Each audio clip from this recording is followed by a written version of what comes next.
between King's Cross Station and Russell Square, in this kind of weird pocket, which is like a village. There's an innocuous looking pub that's been there for ages. It's got Sky TV on all day in there, a snooker table and a dartboard. Opposite is a 1970s tower block. Judd Street is over there, leading to Fitzrovia. And over there is a lovely Victorian church of the Holy Cross. You can see it feels like a village, and it's right in the heart of London.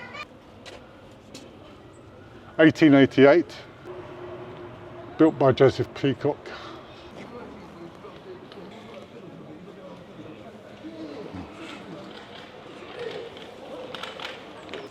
Anyway, back to the pub with this little alleyway on the left and the laundrette on the right. This pub is really historically significant. It was mentioned by Charles Dickens in Barnaby Rudge. In 1750, a gang of conspirators in charge of 50,000 rioters who met in that pub to start an English revolution. And they were led by a guy called Lord George Gordon. They sat in there, they schemed, 9 or 10 of them. And when they'd finished scheming, they led 50,000 people with wooden mallets and hammers, and they went down to Lincoln's Inn Field and smashed up a chapel.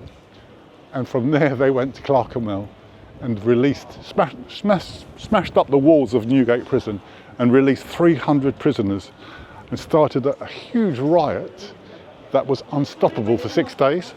A lot of the rioters had to be killed. There was a lot of violence. They didn't hold back, and it was really probably a very bloody affair. But it took time, but they resolved the issue. But for 6 days they were wrecking everything in sight, and they did cause a lot of damage. Probably different from the revolution of 1688, but that was smoother than this. This was a really violent thing. So the thing they all had in common, these conspirators, is they were feverishly anti-Catholic. That was their main goal. They just felt the Catholics were getting too emancipated.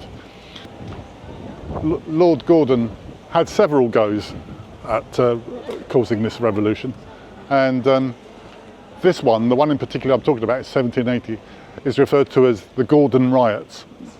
Yeah, so this is Cromer Street, which is just off Judd Street, near Argyle Street, and it's a historical point really. As I say, from here, from the boot, a near revolution occurred. After 6 days of rioting, it was inevitable that the cavalry had to be called, and they were, and they didn't hold back. They really did steam into the rioters. Hundreds of arrests, some killed, many hospitalised, and Gordon and his crew were arrested, and 9 of them were hung because Gordon was a lord. He was just put in prison and then was eventually released.